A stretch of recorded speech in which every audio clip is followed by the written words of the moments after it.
বিশ্বকবি রবীন্দ্রনাথ ঠাকুর ছিলেন খাদ্যরসিক। তিনি শুধু নানা দেশের নানা খাবার খেতে ভালোবাসতেন তা নয়, তিনি খাবার নিয়ে রীতিমতো এক্সপেরিমেন্ট করতেন, নিজেও করতেন। আবার কখনো কখনো তিনি তাঁর স্ত্রী মৃণালিনী দেবীকে বলতেন এইভাবে করতে হবে, ওটা ওইভাবে করতে হবে। তখন তিনি আবার নতুন রকমভাবে কোনো রান্না তৈরি করতেন। আজকে কবির পছন্দের একটি রান্না আমি করে দেখাচ্ছি। এই রান্নাটি ঠাকুরবাড়ির রান্না হিসেবেও খুব প্রচলিত। এই রান্নাটি হচ্ছে ডাঁটা পটল দিয়ে দুধ শুক্তো। এই শুক্তো বানানোর জন্য প্রথমে পেঁপে, পটল, রাঙালু, আলু এইগুলো দেখো আমি যেভাবে কেটেছি এই রকম ডুমো ডুমো করে কেটে নিতে হবে। এই রকমভাবে সাধারণত রাঙালুর খোলাটা ছাড়াতে হবে, পটলের খোলা ছাড়ানোর প্রয়োজন নেই, আলুরও খোসা আমি ছাড়াচ্ছি না, দরকার নেই। রাঙালুর খোসাটা ছাড়াতে লাগে, তো রাঙালুর খোসাটা ছাড়িয়ে নিয়ে এইভাবে ডুমো ডুমো করে কাটতে হবে। ডুমো ডুমো করে কেটে প্রথমে সবজিগুলোকে গুছিয়ে রাখতে হবে।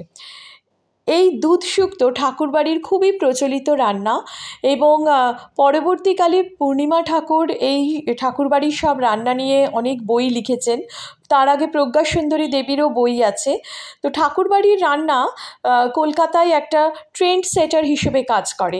নানা রকম কিন্তু ঠাকুরবাড়িতে রান্না নিয়ে এক্সপেরিমেন্ট করা হতো এবং তখন শুধুমাত্র রবীন্দ্রনাথ ঠাকুরও নন, রবীন্দ্রনাথ ঠাকুর এবং অবনীন্দ্রনাথ ঠাকুরও শোনা গেছে এই বিভিন্ন রান্না নিয়ে তারা এক্সপেরিমেন্ট করতেন।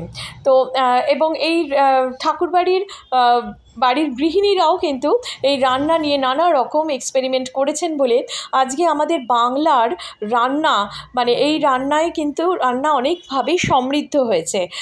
শুক্তো নানা রকমভাবে করা যায়, কিন্তু ঠাকুরবাড়ির এই শুক্তো সম্পূর্ণ অন্য রকম এবং খেতে খুবই খুবই উপাদেয়। আচ্ছা, দেখো আমি কিভাবে করলা কিংবা উচ্ছে এইভাবে কেটে নিয়ে এইটা আগে ভেজে রাখলাম। উচ্ছে এবং করলাটা উচ্ছে অথবা করলা যা নেবে সেটাকে এরকম গোল গোল চাকতি করে কেটে নিয়ে ভেজে আলাদা করে রাখতে হবে। এটা এই রান্নার একটা বৈশিষ্ট্য যে উচ্ছেটা কিংবা করলাটা ভেজে আলাদা করে রেখে দিতে হবে।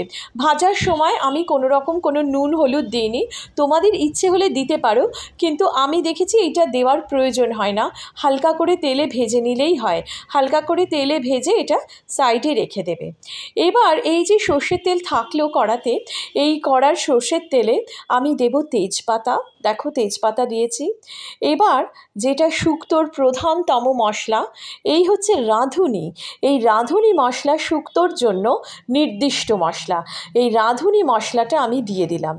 এবার দিচ্ছি আমি আদা বাটা, শুকনো লঙ্কা এবং তোমরা চাইলে কাঁচা লঙ্কাও দিতে পারো।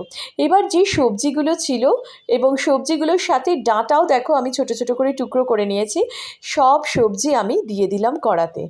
এই যে সব সবজি দিয়ে ওই রাঁধুনি আর সর্ষের তেল আর এই সবজিগুলো একসাথে 2-3 মিনিট একটুখানি ভাজা ভাজা করে নেবে। তারপর দিয়ে দেবে গরম জল, তাতে দিয়ে দেবে ওই ভেজে রাখা উচ্ছেগুলো, আর পরিমাণ মতো নুন অবশ্যই দিতে হবে, সামান্য একটু চিনি দিতে লাগবে। এরপর দেখবে রান্নাটা যখন সেদ্ধ হয়ে এলো তখন আমি দিয়ে দেব দুধ। এই যে দেখো আমি দুধ দিয়ে দিয়েছি, কিন্তু রান্নাটা বেশ সেদ্ধ হয়ে আসবে, তারপরে দুধটা ঢেলে দিতে হবে। এই যে দুধটা আমি ঢেলে দিলাম। দুধ শুক্তো অনেকটা রেডি হয়ে গেছে, এভাবেও খাওয়া যায়। আবার ঠাকুরবাড়িতে আরেকটা করা হতো, মটর ডালের বড়ি বানানো হতো। মটর ডালের বড়ি অথবা বড়া। এই যে মটর ডাল দেখো আমি ভেজানো মটর ডালটাকে বেটে নিয়েছি। এই মটর ডাল বেটে নিয়ে এবার সেই বাটাগুলো থেকে ছোট ছোট বড়া তৈরি করতে হবে। সেই বড়াগুলো শুক্তোতে দিয়ে দিলে শুক্তোর স্বাদ একদম অন্য রকম হয় এবং এই শুক্তোটা খেতে অসাধারণ। তোমরা অবশ্যই এই শুক্তোটা রান্না করে আমাকে কমেন্ট করে জানাবে তোমাদের কেমন লাগলো। আমাকে সাপোর্ট করো যাতে তোমাদের আমি আরও এরকম ভালো ভালো দারুণ উপাদেয় দারুণ স্বাদে ভরা রান্না দিতে পারি। এই রান্নাটা খেতে খুব ভালো লাগে এবং বিশেষ করে আমাদের বাংলাদেশে এই গরমকালে এই বাংলায় এই ধরনের রান্না কিন্তু অসাধারণ লাগে খেতে। আর বাঙালি শুক্তো খেতে খুব ভালোবাসে, আর সেটা যদি দুধ শুক্তো হয় তা সেটার একটা আলাদাই মানে স্বাদ।